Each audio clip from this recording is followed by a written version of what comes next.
Welcome to Turning Point's Clearway Capital Solutions podcast series, where we talk to leading investment managers and general partners in their respective asset classes about the evolution of their markets and how they're responding to these changes.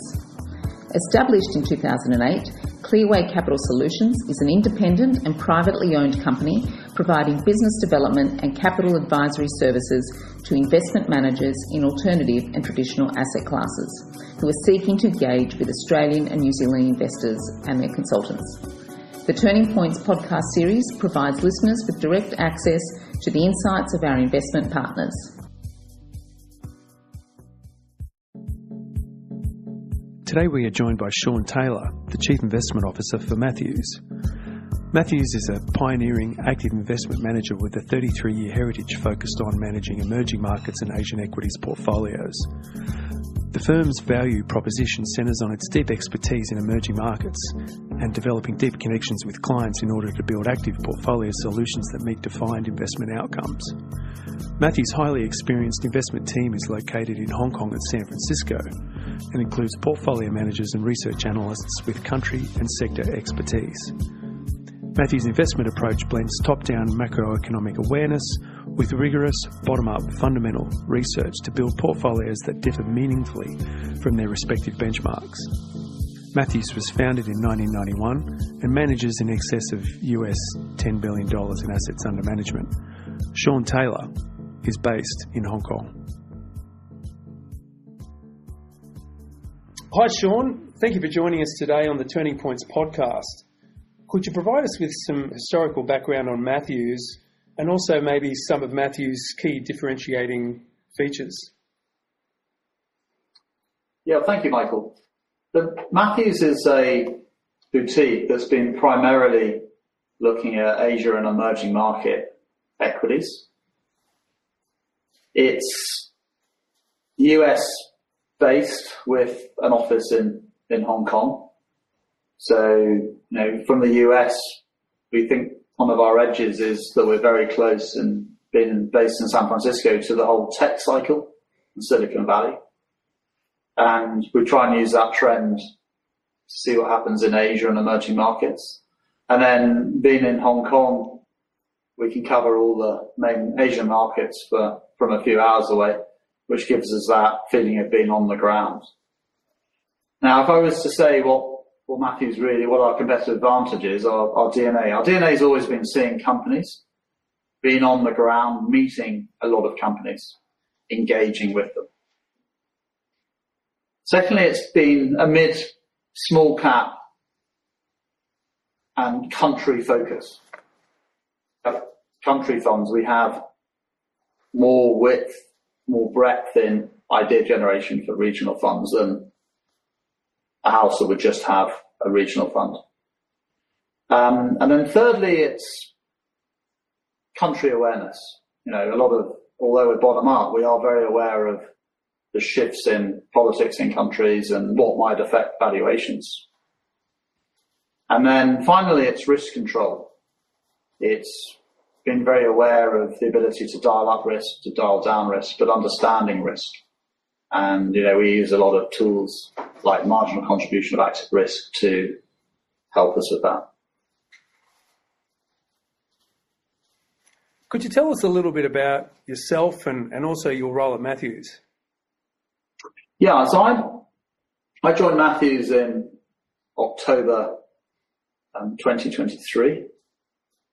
I became the CIO on the 1st of Jan this year.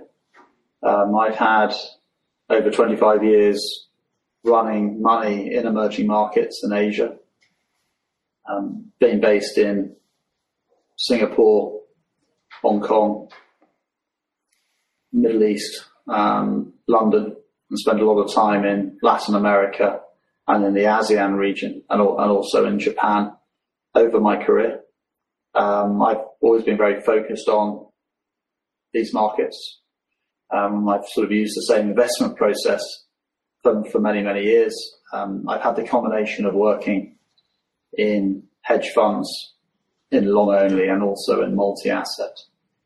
So fairly aware of the movements between asset classes, which is obviously very important. What attracted me to Matthews is an active investor, just focused on the areas we know, emerging markets in Asia, which is very important, and comes with an incredible pedigree of talent, fund managers, and history. So leading on from that, how would you describe Matthews' overriding investment philosophy when it comes to managing regional and country-specific and global emerging market equity portfolios? So, Michael, in terms of philosophy, we believe that stocks matter. You've got to buy the right companies. We believe that country awareness is important. Quite often for avoiding areas. And we believe the risk and control is important, that emerging markets have a higher level of risk than developed markets, and we've got to be able to manage that. The underlying philosophy is, though, that we believe the value of an equity or an equity index, so the value of a company in China or the value of MSCI China, is a formula of earnings plus dividend, and then a PE re-rating or derating, and then adjusted into a common currency like US dollars. And so, it's really, really important that we, when we look at the earnings side, that we spend a lot of time really not just using consensus earnings, meeting the company, meeting the competitors, trying to understand what the drivers of earnings are. The revenues, the sales growth, the margins, the challenges to that. And then, obviously dividend, very, very important from the governance point of view. Not all companies pay dividends if they're in a growth stage, but, companies that have good longevity have great dividend payouts. And so that's a real focus for that. It's one of our best measures of corporate governance. And also buybacks is becoming, a bit like the US, becoming much more important as well. And then what you pay for a company, for a company or an index is obviously very important. And that's when you add in more of a sort of local bias. Obviously, cost of capital is important, but for instance, over the last few years, China's been driven by that PE has been driven by, or Chinese companies have been driven by, one, what the state of the economy is; two, the own individual characteristics of the of the company, and then three has been the sort of geopolitical risk on that, and then four has been the attitude of China to the private sector. And so for each market, we work out where that range is. And some markets trade, but we do it also relative to their own history. For instance, India has been an expensive market, but has been for a while, and there are reasons for that. Other markets have been cheap, and there are reasons for that. But we try and work out every month where their anomalies are, where the areas are driven. So part of it's really about hard work, getting on the ground, seeing the companies, following the earnings. And then the other is about what you pay for it. So quite often there's a difference between, well, that's a good company, yeah, but it's already priced in. So that is important. And, how our process works is, we have a country screen, which markets look interesting, which markets have more reward than to the risk we're taking. And we put that in the framework, and then we use the country teams who are experts in their markets to provide ideas, suggestions that come in from them. And then the regional managers do the portfolio construction and work out what the right stocks are for the environment. And then dial up and dial down that risk as appropriate. And that means we can be quite flexible. So, for instance, at the beginning of this year, we came in with very, very low position in strategies in China relative to the index. But in January, at the end of January, having China had a pretty difficult market, had got to a valuation level of around sort of 8.5 times, where it was looking more reward than risk, and there were a couple of catalysts that were potentially coming out that we thought could be interesting, that could move that PE from 8.5 to a higher PE. we still weren't that convinced on the earnings, but they weren't declining as much as previously. And we increased our exposure in strategies there, and that market had a very good run, 25% run, actually got up to about 11.5 times earnings. But at that stage, we took positions off the table because the earnings hadn't come through and the valuations were expensive. And actually, the market fell all the way down to 8.5 times again. And then we got another opportunity. So you see, what we're trying to do really is focus on those two main drivers. Understand your earnings and then what you paid for them. Arguably the two most important markets, two most important countries in emerging markets. And I think we could probably start with China. And given the recent news on the stimulus measures and how positively it's been received by the market, judging by the performance of the indices, do you think this is there's more to it than meets the eye, or that it's masking a more complex economic environment? Yeah, look, it's very interesting times in China, Michael. And, the market has done incredibly well. It had been an underperforming market that was underowned, that a lot of hedge funds were short, and people had sort of given up hope for it. And then suddenly you get a huge change in news flow and people can pay more for it. It goes back to our process and framework that, that event that's been happening has meant that, you don't have to, the market's is worth more than 8 times.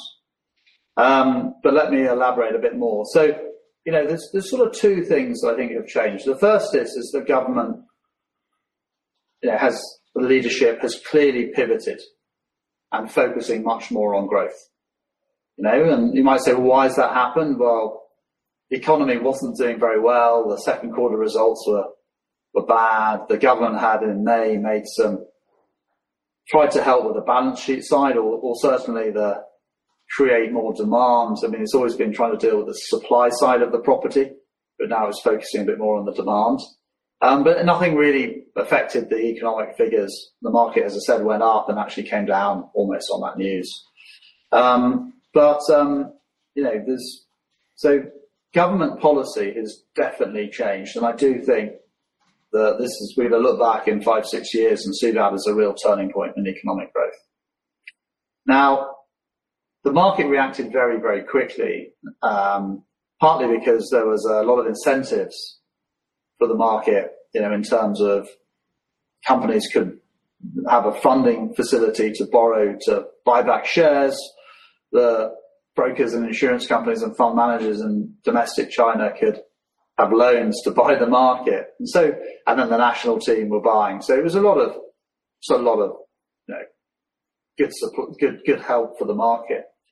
But then we've had a bit of a pullback, and then we have to break down the economic news on it. So the first thing is really balance sheet restructure. So there's a lot more available to deal with the property oversupply issue, and also to help out, the consumer, people who've had mortgages have now got a lower level of mortgage. So that's really been the balance sheet side. But it's not enough. It's only enough to lower, to sort of draw a line in the sand about where property prices go. But what it does do, Michael, is, when you're talking to investment banking economists who are specialists on the Chinese economy, they've been downgrading Chinese growth quarter after quarter. Now they're like, well, actually, what's happened now means that we don't have to continually downgrade our growth. Actually, we're seeing some growth upgrades. And so I think it really has driven a line in the sand that view that China's going from 5% growth to 4 to 3, and that's difficult. And so that's really, really important. And in one way, just going back to our framework, just because of that, we can pay more for China, because we've got more confidence that growth is going to be more stable. If that makes sense. But then the second point, and this is going to be the more contentious, is everyone's waiting for a fiscal figure to come out, which could be anything between 12 trillion, I've heard. You look at a couple of press articles, to 2 trillion. And the reality is, in our view, we're probably not going to get one big number. And particularly this week, after the election, the Chinese NPC will come out and talk about the economy. And they're probably not, they're probably going to give a lot more fiscal stimulus over the next 2 to 3 years, but it's probably not going to commit themselves to one number. And I think the market might be a little bit disappointed short term on that.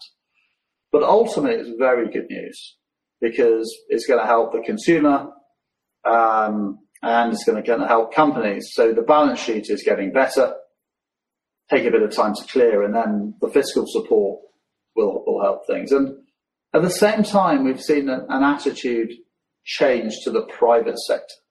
And that's very, very important because when China started to underperform in February 2021, and it wasn't really just geopolitics or the growth rate of the country coming down, it was the attitude to the private sector that a lot of changes in regulations happened, and the private sector lost a lot of incentives to grow. And the private sector growth was driving employment, particularly in younger, more educated people. It was driving innovation that China really needs to compete with America and the rest of the world. And it was driving wage growth and tax growth. And that took a bit of, quite a serious headwind in February 21. And that's now beginning to come back. It's not fully there, but we are beginning to see signs that China is more serious about letting the private sector take a bigger role in economics. And so good news, but it'd still be quite volatile. But at the moment, Chinese market is under 10 times earnings, with a reasonably good earnings growth, particularly in the MSCI China, less so in the Asia. And that presents any, good opportunities for upside. In a podcast about emerging markets, you can't really not talk about China without talking about Indian equities. And in Australia, I guess they're commonly perceived as being quite rich with regarding valuations. How does Matthews take these valuations into account when investing in India? And what's Matthews' general approach and view on Indian stocks in general? Yeah, so we've been quite positive on India, particularly from the growth angle and the earnings growth. And when we put that formula into our, look at our framework in that way, India is an expensive market, but it has always been an expensive market. And the reason why it's had a premium to the overall EM market is because of 2 things. One, the return on equity has been a lot higher. And then naturally the earnings has been better. And so to us, it's all about earnings growth. Over the last 6 months, we have had valuations get beyond what we think is justifiable on earnings, and particularly in the small and mid-cap area. And so we've been very focused on defensive large caps and continue to be so. Now, we do think there'll be some incredibly good opportunities in the mid-cap area, and also the sort of mid to large cap, Michael, because these are areas where they're growing quicker and they're providing more competition. So some of the large incumbents, and that's a good thing. And the composition of the Indian economy is changing. Modi 3.0 will see a continuation of that. It will be still driven about made in India, about more manufacturing, bottlenecks going, but a lot of the framework has already been put in place in terms of the improvement in tax, the improvement of doing business, bureaucracy coming down, corruption being lower, and barriers to entry coming in. That's very, very important. But we'll probably see a little bit more of a shift towards helping the consumer in terms of, the GDP per capita is looking like it's rising, but at the very low level, it's not evenly distributed. And so, we've already seen signs with more of a coalition government that we've got more consumption, which I think is a good thing. But relative, we don't see any increase in that PE. We would actually probably see a PE derating coming in, but we still have sufficient earnings growth to make it an interesting market. Now, one reason why the PE might stay higher is the domestic structure. So in the last year, you've seen almost $50 billion going into what we call DII, domestic institutional investors. And a lot of it is through saving plans, they call it SIP plans, or pension plans that are monthly donations that go in, or monthly contributions. And that's a very, very powerful force behind it. Now, the market's fallen 8-9% over the last month or two, which is very much a short-term consolidation in a very long-term growth story. And maybe you see a little bit of foreign interest dwindling and people waiting for sort of better valuations levels. So yeah, we've just got to be, the growth story's there. The moment we're in the safer mid caps, big large caps that have underperformed a bit, that are still providing good growth and just a bit wary on the valuations. What about the smaller, more dynamic economies like Indonesia, Vietnam, Malaysia, Thailand, and the weakening US dollar? I mean, I suppose there's two structural stories there, really. One is the shift of trade from China to the exports from China to the US. Yeah? There is much more. You look at the sort of level of China export and China trade. It's much more driven by ASEAN now than it was before, and that's so that means that the contribution of these ASEAN area is growing. Whether it's supplying goods for China or services for China, and vice versa, you're getting funding coming in. And the second thing is really, during COVID, and I know you think, well, gosh, it's 2 years since COVID.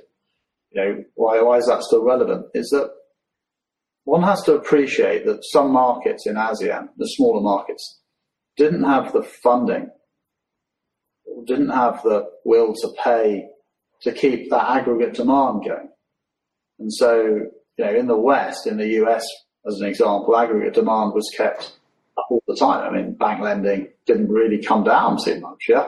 The consumer was very resilient, because even though people weren't necessarily working, they were getting given checks and getting help. And that didn't happen in ASEAN. So aggregate demand collapsed. And so it's a slow, more normalized cycle to get that back, that GDP coming back. And real interest rates are reasonably high because, obviously global inflation has come up. And that's led to higher, real interest rates in many of the ASEAN countries. But now we've got a turning in the Fed cycle. So we've got interest rates coming down, and we've had the beginning of a weaker dollar. I know in the last 2 or 3 weeks the dollar's been a bit stronger, Michael, but that's very temporary in my view, driven by uncertainty over US politics. But as we start to see the dollar weaken and interest rates come down, that will allow central banks in Southeast Asia to cut rates, to continue to generate, help keep that growth, that post-COVID recovery going. And the markets are underowned, and there's some very attractive valuations there.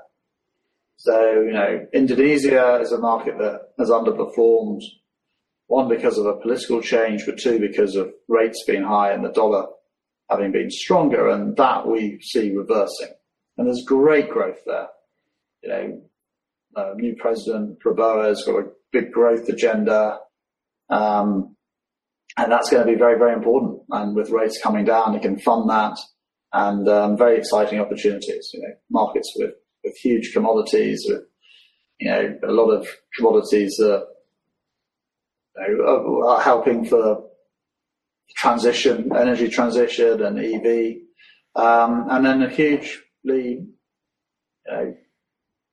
huge population that's getting young, that's getting more educated. Then you're seeing,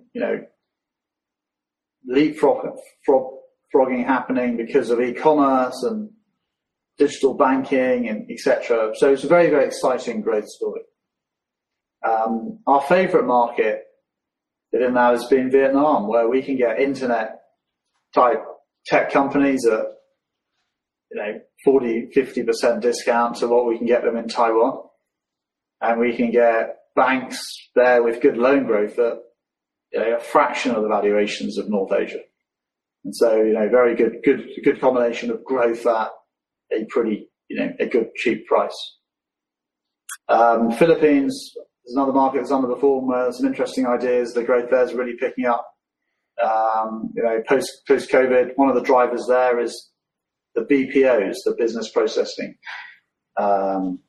centres, call centres and tax centres, etc. A lot of the big banks in Asia that are headquartered in Hong Kong or Singapore have a lot of people doing their HR, their accounting, their tax from the Philippines. And then you have the remittances, whether it's in services, or shipping, and that money gets sent back. And so that's leading to a very good consumption story, which is still relatively cheap. Malaysia is seeing a real change of government. A year or so ago has led to a new thinking on markets, almost a corporate governance change like we've seen in Japan.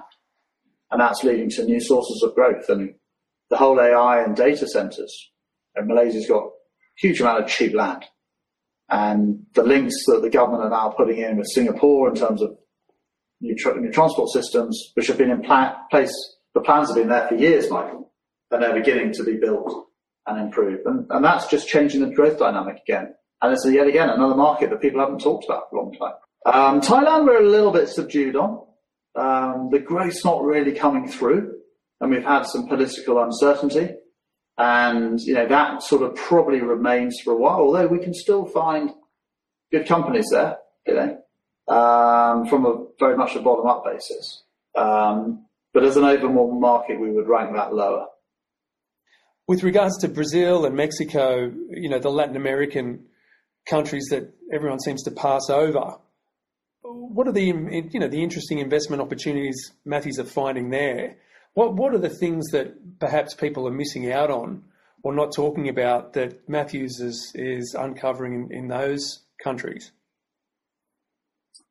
Yeah, I mean, this year, LatAm, Michael's had quite a tough time, but it's mainly been from a political angle rather than a growth angle. So we've had a change of president in Mexico, and that change has probably brought Mexico more to,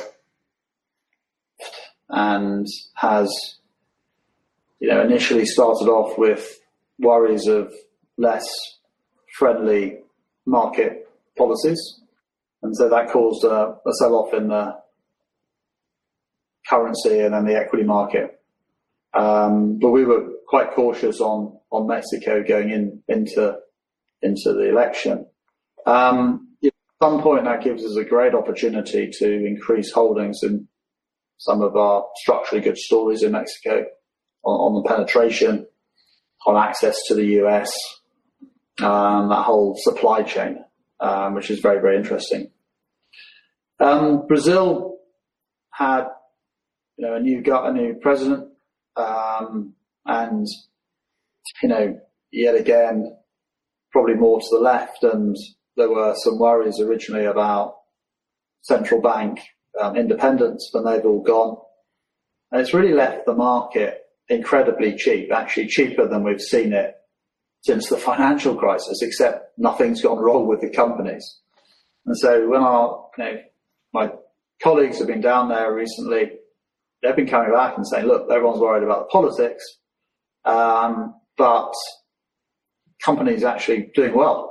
And so we're finding good opportunities, particularly in this leapfrogging effect I was talking about in ASEAN, in terms of digital banking, digital e-commerce. That's really taking off.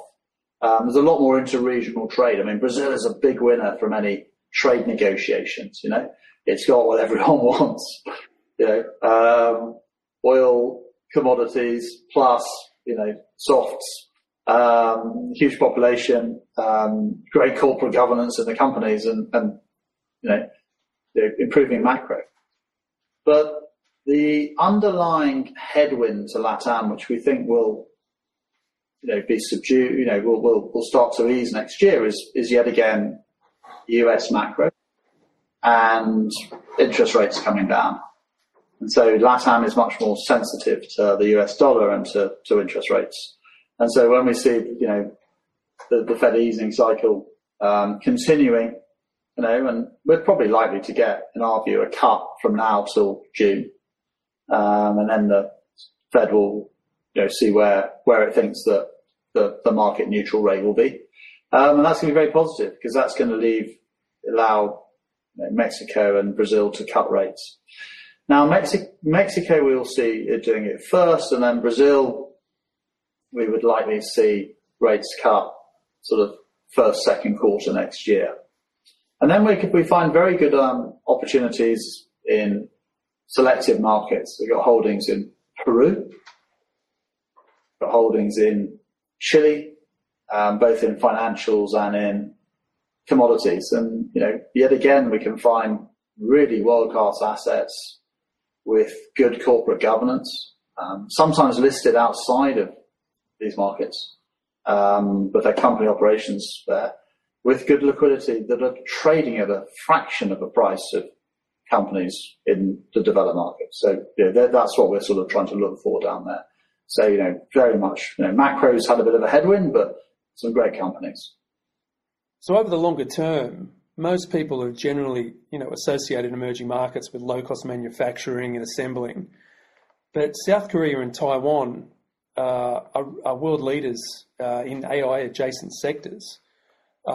Is this counterintuitive? I mean, can you elaborate on how this fits in within emerging markets today as opposed to historically?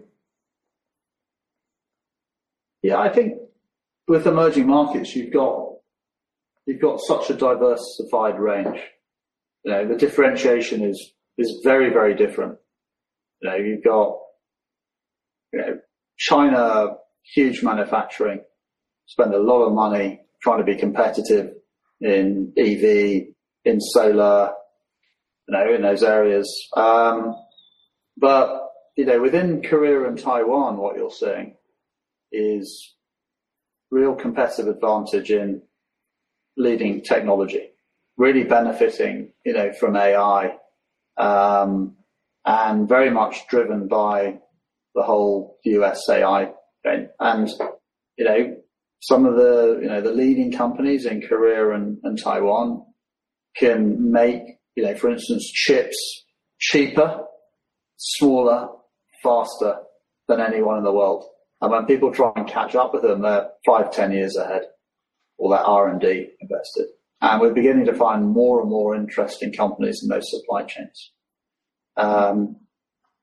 So you've got the sort of more developed emerging markets, and then in other areas you're seeing more outsourcing, more manufacturing, Korean companies with factories, putting washing machines together, and in Vietnam and other areas,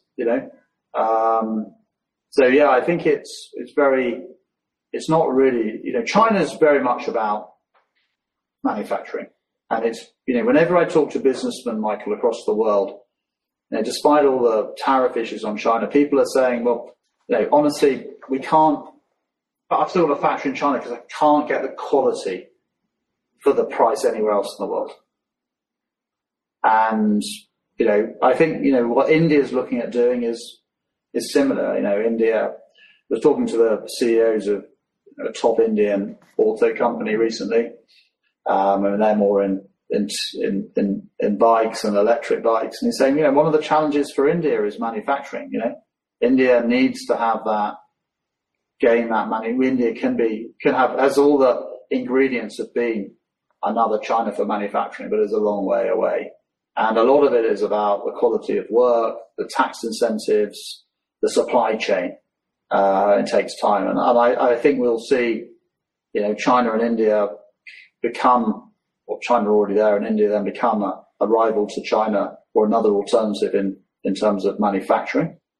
But the tech side will be very dominated by Korea and Taiwan, the quality of the engineers there, etc., and the R&D. So it'll be very differentiated markets. Sean, investors are often nervous about the potentially large drawdowns in emerging markets. What's Matthew's approach to managing risk across emerging market, Asian and single country portfolios? Yeah, look, it's obviously different between a country portfolio and a regional portfolio. At a country portfolio, it's about controlling one's sizes, looking at the tracking error, controlling the components of the tracking error, understanding beta adjusted, what that will do, and making sure that we've got a good tight sector risks and single positions, and also looking about what we're underweight, and we do a lot of stress testing there. I'm all for, Michael, fund managers adding risk and taking off risk, but it's about understanding where your risk level is. So we've got a great example now where, today in Asian time, there's a US election, and it's really unclear what's going to happen. But what we've been talking to the PMs about this morning and over the last 2 weeks is like, if this happens, what would you do in your fund? Where is the risk that you would be exposed to? Or where is risk that you would like to be exposed to? And, with good risk tools, we can, it's about understanding where your risk is. Then when you take it to a regional level, it's more complex, obviously, because you've got the country and then the currency impact in. And it's really, really important to understand at any moment of time where you are, what's contributing to your risk, what's worked.